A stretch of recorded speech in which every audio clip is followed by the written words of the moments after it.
My next question to you would be, essentially, when you look at not just movies, and you've been interested in the whole genre of work, you look at the cult of the celebrity.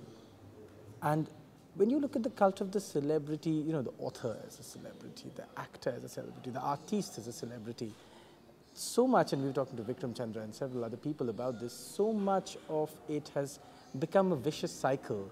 You have to be part of the cult of the celebrity even if you don't want to, and sometimes the scandals actually make you rather than break you. What will happen to the cult of the celebrity, Rahul?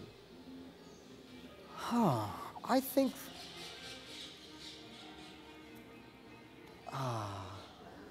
think the artist will cease to be a celebrity unless he or she occasionally dips into the mass eyeball markets or modes of communication. For example, if I keep doing the Japanese wife, I think I'll cease to be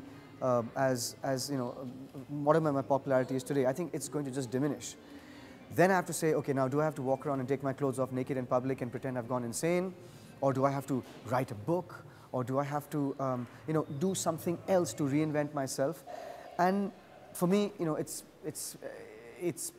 I do enough things in any case. I'm not about to, get out there and do anything else. But they're going to have to be content with a very, very small group of people who will know them.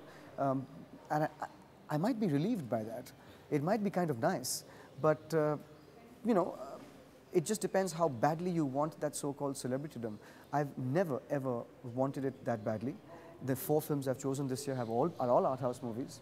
I'm not even trying to say, okay, since the big films are working, let me try and get a big film. Let me try and do a small role in a big film. That's not my game at all. For me, that might be a very viable option, but it would depend on each person's hunger and thirst to be known. Because now, as you were saying, we've become a face-driven culture. Even directors of movies don't like it anymore when they're not recognized. They should be recognized in airports and in restaurants and in bars and banks. So now they're putting their faces out in different ways so that they can be recognized and they can build their brand. It's all commercial. So at the end of the day, I'm not interested. I really am not interested in building any kind of brand for myself. A lot of people say that you've very cleverly built a brand for yourself. I said, no. I played rugby. So you don't think of yourself as a brand? No, I played rugby before my entire acting career started. I did a lot of theatre before my film career started. I'm doing my films. I'm interested in my social work and I have my foundation. How many photographs of me have you seen in the Andaman Nicobar Islands after the tsunami working? Not one. I'm not interested in that. I do what I do and I go home. If that is supposed to be a clever way of making a brand, so be it. But you have to. And I don't even think it's a bad thing if people want to become brands and do, outrageous reality, behave outrageously in some reality show. That's their business. That's their call. It's not mine. My last question. In the next decade, one thing that will change irretrievably for the artist and for the business of cinema, and one thing irretrievably that will not change. I'll take the second bit first. Okay.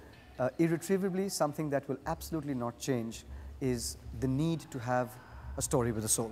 Correct. And therefore, artists who have the capability and the finesse and the skill to bring those stories to life. What will definitely change is the traditional modes of putting out your work in order to get people to see it. It might well be that I'll have to be back on the street and, doing street theatre. It might well be that that becomes the new art house attention-grabbing gimmick, so to speak. But the traditional modes of you seeing your big face up in a hoarding outside a fancy multiplex, that's going to change. Rahul Bose, always a delight. Thanks you very much. much.